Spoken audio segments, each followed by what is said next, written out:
So as you can see from the screenshot, it's a reality. I started Turo purely by accident. I'd never heard of it until my neighbor had said that he was fixing a car for somebody and that it was making a lot of money on Turo. So I had a pickup truck sitting doing nothing. We didn't use it. It was paid for and in relatively good shape. So a very reliable car, a very old truck. And so we put it on Turo. It didn't really do anything for about a week, and then it got booked and was out for a week. It came back for 2 days, and then it went out for the rest of the month. The following month, it went out for, I think, pretty much the whole month, give or take a little bit, and kept getting booking. We also had a spare car that we had. It was a VW Tiguan, still got that, and so I put that up as well. And it just kind of steamrolled from there. I didn't really do any research. Hopefully you guys are doing research, because I probably should have done.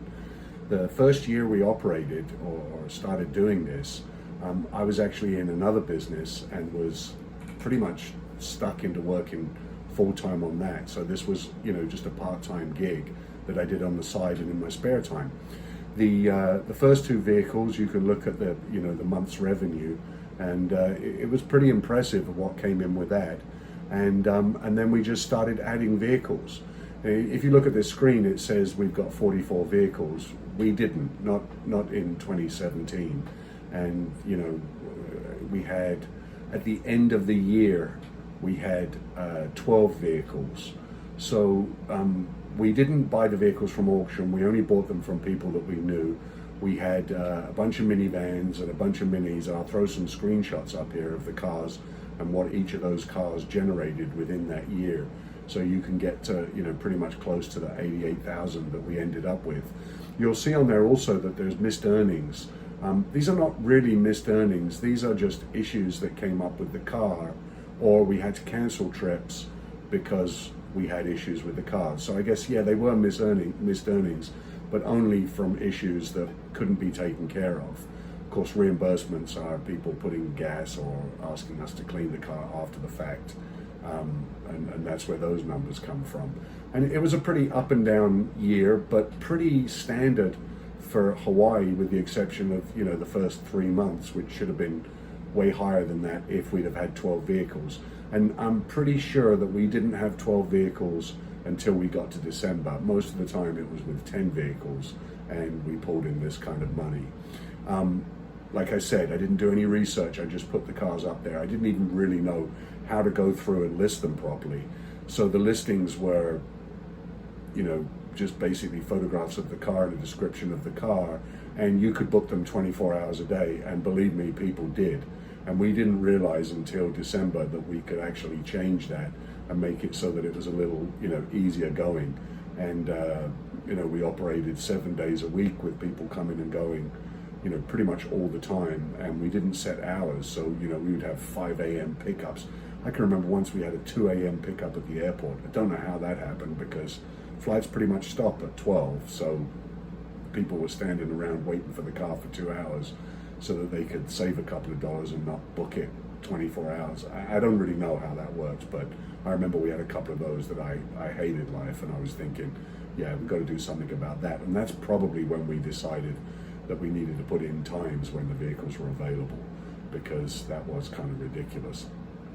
But we didn't pay any any mind to getting the listings right, getting up in the listings.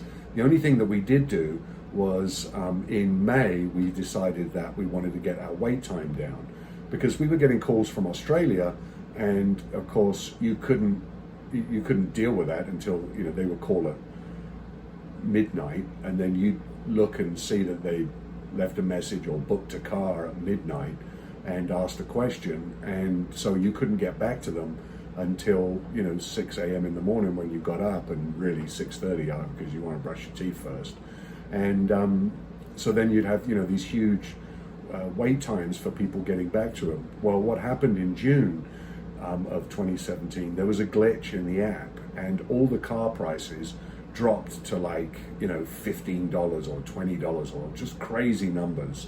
And in one day, I was sitting, in my office, and the phone started going ding, ding, ding. So I replied to all of these, accepting all of these bookings. And I want to say there was like 20 or 30 bookings, but my response time went from, what was like an hour down to like 3 minutes, because I was responding to all these bookings. And of course, I wasn't looking at the bookings. I was just saying yes, yes, yes. And then eventually, I looked at it and I'm like, the car guy's got the car for a week and I'm only earning, $70. I'm like, yeah, no, forget that. I'm not doing that. And so I called Turo support and they said, yeah, we're sorry, there's a glitch on the app. We'll reimburse you. But they would only reimburse you a certain amount per car. I think it was $50 per car, and people had made bookings for 2 weeks and were getting cars for, $100 for 2 weeks. So I had to cancel a bunch of bookings. So that affected, my listings and how I was on the app.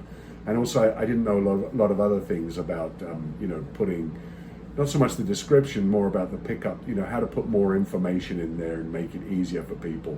And I wasn't really focused on customer service. My idea was, just treat other people how you expect to be treated. And that was that's my philosophy in customer service in general. And that's pretty much how we did it. So we had pretty good ratings, but you'd have a lot of people that would smoke in the car and do all the things you weren't supposed to do. So as they did it, I added it, to you can't do this, you can't do that, and what you should do and what you shouldn't. And that's kind of how it was, completely self-learning and completely getting the whole thing together how it was. But 2017 was kind of an interesting year, first year on Turo, and it was $88,000. And basically the money that I made from the cars that were on there is what I used to buy the additional cars. So, I've always believed that you don't finance cars, you finance houses, you buy cars, and you buy used ones, and you do it smart, and you're clever how you're doing it.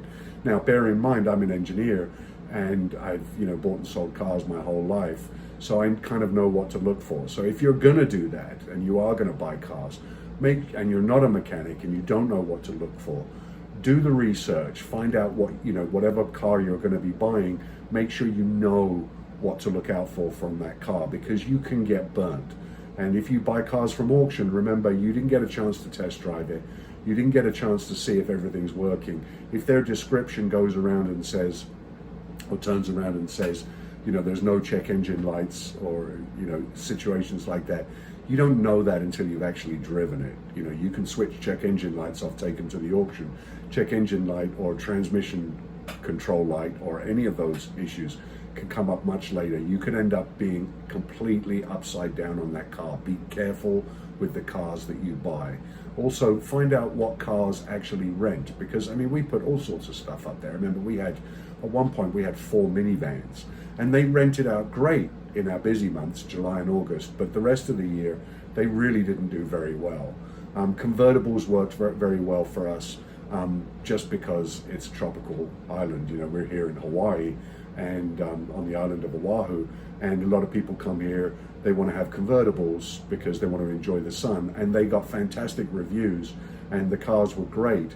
Of course, you have additional issues, maintenance issues with convertibles, and ongoing cleaning issues as well, because the sun takes its toll on the interior, and most of the time these people are putting the roof down, or they're putting it up and down, up and down, up and down, much more wear and tear than it would normally get. So you need to bear those things in mind. Also, minivans were very problematic, and I swore that we would never do minivans again. Reason being is families are going to be using those minivans, and they are renting the car, and they don't care about the interior of that car. Kids are eating, kids are drinking, shave ice, Slurpees, whatever else are getting spilled everywhere. And we spend so much time cleaning the inside of cars, because remember my customer service policy, treat other people as you expect to be treated. I'm not going to let a car go out of here that's filthy, dirty, or smells nasty, or any of those things. I expect it to be clean. I would expect it to be clean and serviceable, or maintenance taken care of. Now, things are going to come up, especially with older cars. You're going to get check engine lights that come on. So get handy with a scanner. Luckily we had access to, you know, a very expensive scanner, i.e. my neighbor was a mechanic and he knew that I knew how to use it. So we used their scanner, and you know, we could check up on problems. And when issues are there, don't just switch the check engine light and send it out. Make sure you take, because it will come back on, and the customer will be, if not upset, they'll be concerned, and you'll end up spending the amount of time that it took to fix the problem. You'll actually spend texting them, explaining to them that, you know, they didn't put the gas cap on properly, or the seal has gone on the gas cap, don't worry about it.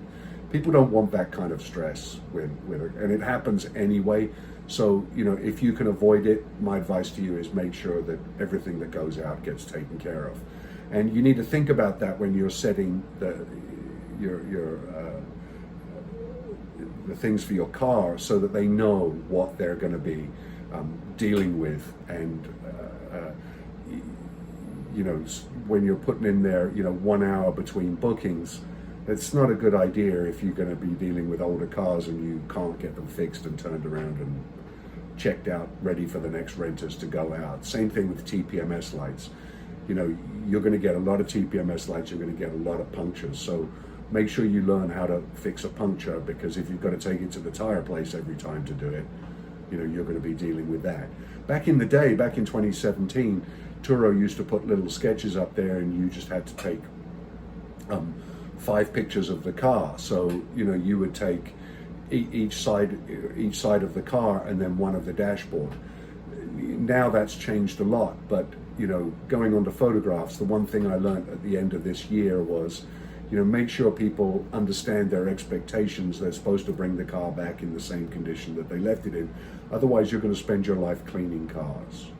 And that pretty much sums up the first year. There were some special customers, and we learned very quickly that, you know, 97% of customers are awesome, 2% are very difficult, and 1% you're just not going to make them happy.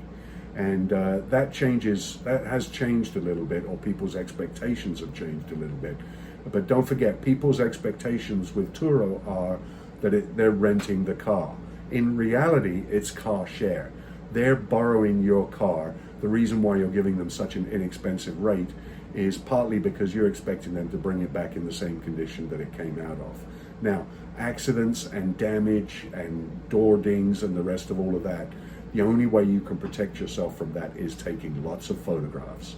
And we learned that very quickly, that if the photographs are not right and the lighting's not right, Turo will not reimburse you for scratches and damages that are not completely documented right from the get-go. So make sure you document that stuff properly, and have fun with it like we did in the first year. $88,000 is not a kick in the butt, you know, for the first year of doing business. And bearing in mind, I used vehicles that I wasn't really using anyway. Of course, now I've changed all that around, but you know, you can see from the numbers here.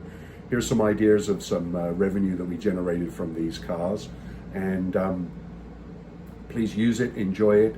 And if you like this video and it was somewhat informative, please like and subscribe. I'm going to put another video up for 2018 and go into a little more depth. I didn't want to go into too much depth for this one because I didn't want to bore you to tears. But I'll put all the tricks and things that we've learned to try and help you in the next video. Hey, enjoy yourself, stay safe, and have fun, treat people right.